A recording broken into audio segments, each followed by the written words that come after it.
हमीरपुर संसदीय क्षेत्र में त्रिदेव सम्मेलन का आयोजन दोसरगा स्थित पुलिस लाइन ग्राउंड में किया गया।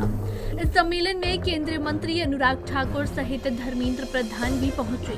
साथ ही इस मौके पर सीएम जयराम ठाकुर, भाजपा प्रदेश अध्यक्ष सुरेश कश्यप और पूर्व मुख्यमंत्री प्रेम कुमार धूमल सहित कई अन्य नेता मौजूद रहे।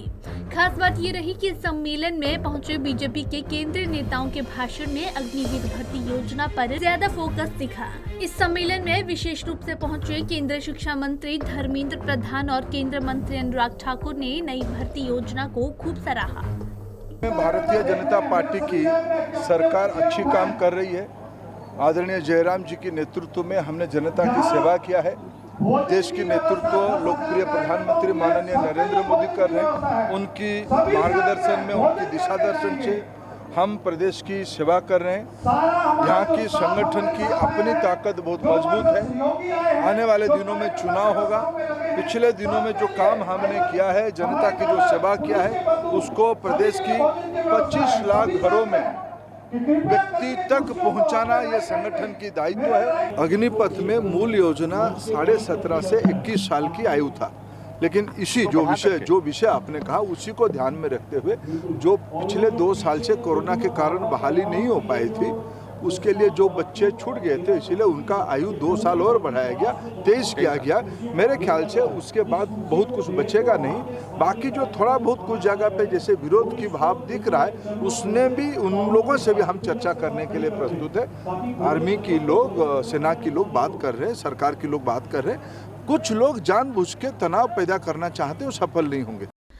वहीं त्रिदेव सम्मेलन में केंद्रीय मंत्री अनुराग ठाकुर ने भी अग्निवीर योजना की सराहना करते हुए कहा कि फौजियों की तर्ज पर ही अग्निवीरों को तमाम सुविधाएं दी जाएगी। उन्होंने कहा कि पीएम मोदी ने इस योजना को लाकर देश और सेना को मजबूत बनाने का काम किया है।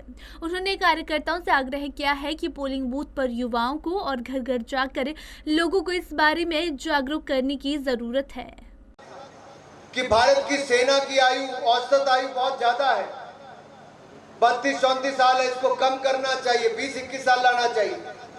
अरे अगर पूर्व की सरकारें वो निर्णय नहीं कर पाई तो ये निर्णय मोदी सरकार ने करने का हिम्मत रखी है और देश के युवाओं को सेना में भर्ती करने के अवसर भी खोले।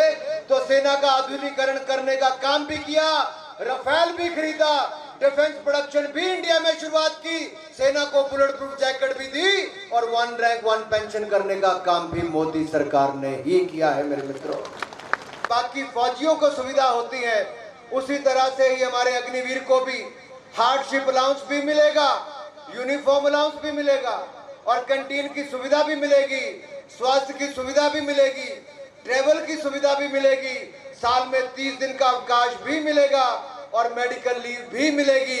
जिस तरह से सैनिकों को बाकियों को मिलता है, अग्निवीर को भी वो सारी सुविधाएं मिलेगी। भाइयों, ये भी मोदी सरकार ने निर्णय किया है। तो दूसरी ओर मोदी जी देश में अग्निपथ जैसी योजना लाकर अग्निवीर को भर्ती करके भारत की सेना को युवा और मजबूत बनाने का काम कर रहे थे, मजबूत बनाने का काम कर रहे थे। ये भविष्य इसका साक्षी है।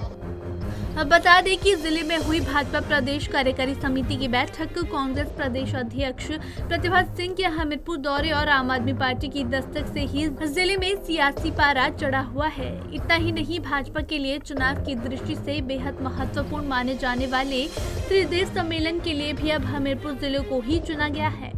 पंजाब केसरी टीवी के लिए हमीरपुर से सुप्रिया ठाकुर की रिपोर्ट।